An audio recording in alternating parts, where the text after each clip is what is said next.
All right. So by now, I think the audience watching this knows to go back and check the movie out. But if you want to know the setup of this, right, these are all San Francisco's worst who are not convicted in the courts are getting waxed by what ultimately turns out to be a death squad of motorcycle cops, one or several, right? And Dar Robinson also did most of those motorcycle There's definitely parts where stunts. you can see that it's Clint on the bike, but I Yeah, mean, for some of it. yeah. And But they strapped him on that hood and stuff too. I was like, wow, like those wasn't that great? So, yeah. I Yeah, love when he they cut back and forth between him holding on to the lip of the hood and then him on the front of it, not holding on to the lip of the hood, which I was like, that's an interesting mistake because you would like it makes sense that he's holding on to the lip of the hood. It does not make sense that he's not holding on to the lip of the hood. You'd think that they would be able to keep that continuity. I love this cast though. I think every single actor from Mitchell Ryan to Robert Urich, those guys were all perfect for this. There wasn't one person I thought that kind of even his partner early is great. Yep. Who's and these great. What's that? Hallberg's great. Oh man, he's defended. That guy is just such a perfect police captain type, you know. And when he's especially when he's like, "You're gonna work with Briggs on this, and if you fuck up again, I'm gonna stomp you lower than whale shit." He's like, "Well, speaking of whale shit, what have you turned up, Briggs?" You're all hard, Callahan. Look, am I gonna have to have him leaning over my shoulder? Look, you work with Briggs on this, Callahan. But if you ever lean out of line, so help me, I'll flop you lower than whale shit. Speaking of whale shit, what have you turned up, Briggs? Nobody in my department is sitting on their ass. And he's just like, "What's that?" The black prostitute in the back of the car. Yeah. Yeah. Like the little, like when she's like tucking the money away and then she does the little like leg peekaboo thing. Like, I'm like, wow, that was like, I don't know, man. It just you're right. Like everybody in this is really freaking good. No, that's the one. That's I concur. I was going to say, she's in it for a minute, but she's phenomenal. Yeah. She's phenomenal. And Is that Margaret Avery that plays that part? And I'm sorry, I don't know. But then we cut to the most fabulous pimp mobile Oh man. ever. Like that thing was just so gorgeous with the fuzzy dice, the furry dash, like all that. And then that whole, and that's also this is where these sequences start to come in that I really loved. The way they use the rear view mirror and that cop, the motorcycle, you know, cut camera mounted on the motorcycle. behind them, then it's in the mirror, then it moves. It's like they're building so much because he does that whole chases the pimp down. And the other one that I loved was when they went to Suzanne Summers' house and you see the motorcycle come up a long, windy thing, and there's a bush. You're on the top of a hill. The bike comes up, all in one take.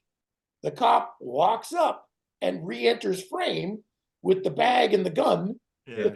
Ooh, I was like, it was this slow build. Like nowadays, it would have been cut. Like get there. But this was like, Yeah, it's refreshing, isn't it? But here's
Qu'est-ce que tu lui as fait?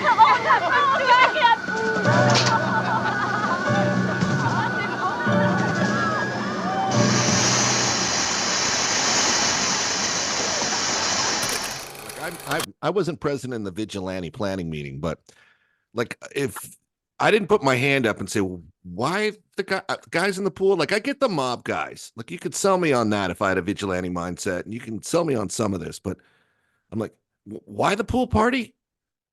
I Well, think they why the explain it smoke mob? when they go through the toe tags. Like I would assume like they're either in like some of those racketeering things or something, right? Mm, yeah, They just don't the tell toe you tag could exactly explain what it. they did. Sorry, so then the other one, the naked couple on the bed doing coke with Oh yeah. the other guy. I don't touch that stuff, but Yeah, man. It was like what were it's those great. two doing? And his partner from The Enforcer is on the stakeout that becomes his partner in the next movie, but he can't, like, for some reason, this stakeout is like, I guess for observation purposes, right across, but there's no one to radio down. Like they have to go down all those floors. Like they don't see it and report it. They have to see it and act. So they don't even get to the scene before. And that's where Mitchell Ryan gets killed, right? He gets blown away Yeah. because yeah. And it's kind of weird. They don't explain why Charlie's there. He's just kind of like pulls in after the accident. Because he doesn't seem Yeah. to be there in any kind of heightened circumstance, right? He's not like, hey, we got a killing. Someone fell off the building. What the fuck happened? Da, da, da. He's just kind of like, hey, there's a fellow officer. Bam, Hi, I'm Gary Casper, and I'm an actor stuntman. Hey, help me cure NMOSD, and with it, cancer. Go to the Gunthy Jackson Foundation today and donate. Let's beat this thing.